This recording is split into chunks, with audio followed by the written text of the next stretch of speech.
बिल्कुल जवाब नहीं दूंगी प्रियंका जी। मैं यहां खड़े होकर अभी न्यूज की पाठशाला में आपकी इच्छा पूरी किया कर देती हूं। मैं यहां खड़े होकर देश के शिक्षा मंत्री धर्मेंद्र प्रधान से पूछती हूं कि वो अपना इस्तीफा कब देंगे। उनकी अकाउंटेबिलिटी तय होनी चाहिए। वो इस्तीफा कब देंगे?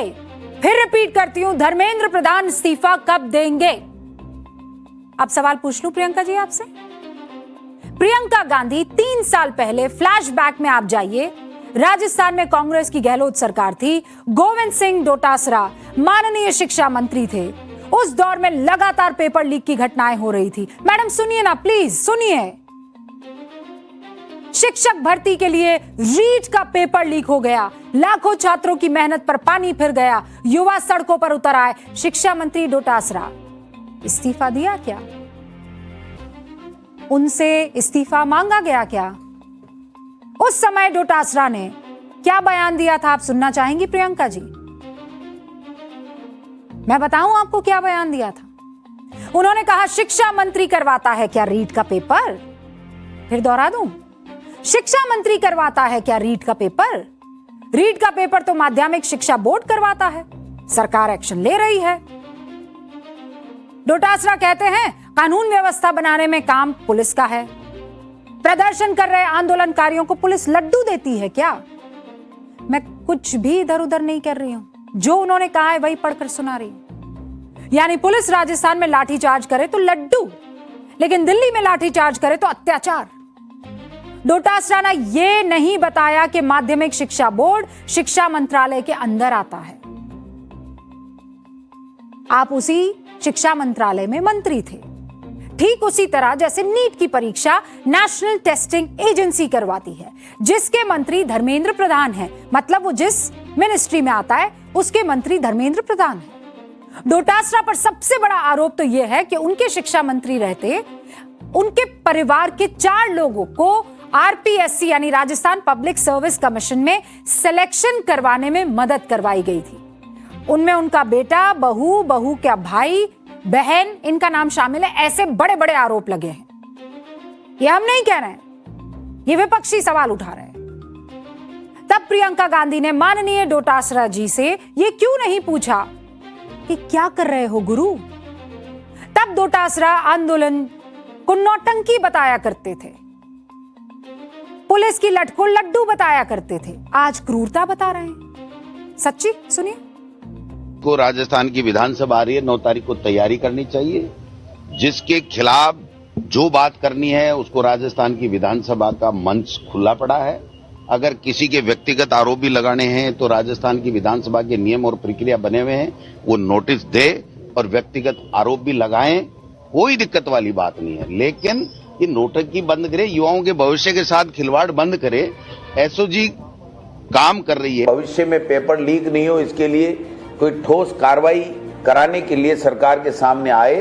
को पीटा गया, बर्बरतापूर्वक पुलिस के द्वारा कार्रवाई की गई, बच्चियों को पीटा गया, कपड़े फाड़े गए, तो उनसे कोई चर्चा नहीं की गई। आज कांग्रेस को याद दिला दूं कि राजस्थान में उनकी सरकार के दौरान किस तरह पेपर लीक हो रहे थे। आइए क्या करेंगे, सबसे पहले नोट बाबू को प्रणाम करेंगे, ठीक है। अब जरा नोट बाबू पर हम गहलोत सरकार में पेपर लीक की तारीखें लिखते हैं। और आप ये मत कहिएगा आप पहले क्यों जा रही हैं, आज की बात कीजिए।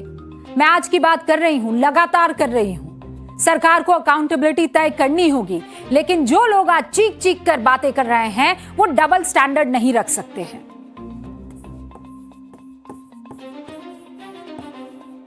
गहलोत सरकार में एक के बाद एक पेपर लीक हुए हैं और ये हर किसी को मालूम है।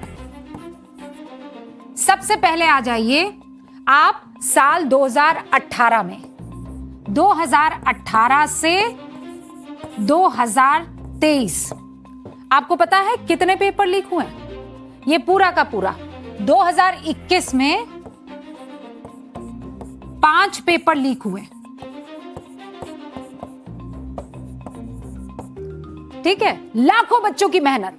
फिर आप आइए 2022 में, 2022 में ये आंकड़ा बढ़कर हो जाता है कितना? 10 का। फिर आप आइए 2023 में। शुक्र है 2023 में चीजें थोड़ी सुधरती है और सुधर के कहां पहुंच जाती है? 5 नंबर पर। मतलब जाते जाते भी सरकार में 5 पेपर लीक हो जाते हैं। तो कुल अगर आप जोड़ेंगे तो कितने हुए? 20। 2001 ये तो सरकार थी 2018 से 2023, लेकिन 2021 से लेकर 2023 तक कितने पेपर लीक हुए? लगभग 20 पेपर लीक हो जाते हैं। 20 पेपर लीक हो जाते हैं। अब आप कहेंगे कि रूबिका जी क्या है ये? किसको आप बचाने की कोशिश कर रही हैं? रीट में तो हालत ही खराब हो गई थी। मैं किसी को बचाने की कोशिश नहीं कर रही हूं। जेन-ज़ी को यह पता होना चाहिए समस्या रूट में है। जो कांग्रेस 2021 में राजस्थान में रीट पेपर लीक पर फ्लावर बनी हुई थी, वो अब दिल्ली में नीट के मामले में फायर बनी हुई है। तब भी छात्रों के साथ गलत हुआ, आज भी गलत हुआ है। और सबसे हैरानी तो यह है कि जो प्रियंका गांधी 2026 में नीट पेपर लीक को एक गंभीर समस्या बताया करती थी, वही 2024 में राजस्थान में कांग्रेस सरकार के दौरान उसे लाइलाज समस्या तब बताया करती थी। आज क्या कह रही हैं वो? आज ये कह रही हैं सवाल मुझसे मत पूछिए, मैं सही सवालों का जवाब दूंगी। 2024 में राजस्थान में कांग्रेस सरकार के दौरान कैसे उसे लाइलाज समस्या बताया करती थी, मैं आपको याद दिलवाती हूं, सुनिए। हर एग्जाम को क्या पेपर लीक करा रहे हो? बच्चे इतना संघर्ष करके पढ़ाई करते हैं, अपने लिए एक फ्यूचर देखते हैं, आप उस फ्यूचर को बिगाड़ रहे हो। आपको मालूम है पेपर लीक की बड़ी समस्या है। गहलोत जी भी जानते हैं कि राजस्थान में भी पेपर लीक हुए थे और ये एक बड़ी समस्या पूरे देश में है, सिर्फ एक प्रदेश की समस्या नहीं है। और बहुत इसको रुकवाने की कोशिश चाहे कितना भी की होगी गहलोत जी ने, लेकिन फिर भी बार बार ये हो रहा था। ओहो, पेपर लीक के मुद्दे पर ये तो बड़ा डिफरेंट किस्म का बयान आ गया। कांग्रेस पार्टी किस तरह सुविधाजनक राजनीति कर रही है उसको आज आपको बताना जरूरी था। अब केरल लेकर चलती हूं। ये बौछार दिख रही है आपको? क्या हो रहा है? बच्चों पर एकदम तेज पानी की बौछार। ये नीट पेपर लीक मामले में ही बौछार हो रही है। प्रॉब्लम यह है कि अलग अलग चश्मा लगा लेते हैं हम। यही कांग्रेस जो दिल्ली में नीट पेपर लीक के मामले में धरना प्रदर्शन कर रही थी, राहुल गांधी जी आपको पता है ना मौजूद थे वहां पर, वही युवाओं को केरल में किस तरीके से पानी की बौछारों से परेशान कर रही है। युवाओं के लाठीचार्ज का बुलंद आवाज में विरोध करने वाली कांग्रेस केरल में युवाओं की आवाज दबाने के लिए वाटर कैनन चलवा रही है।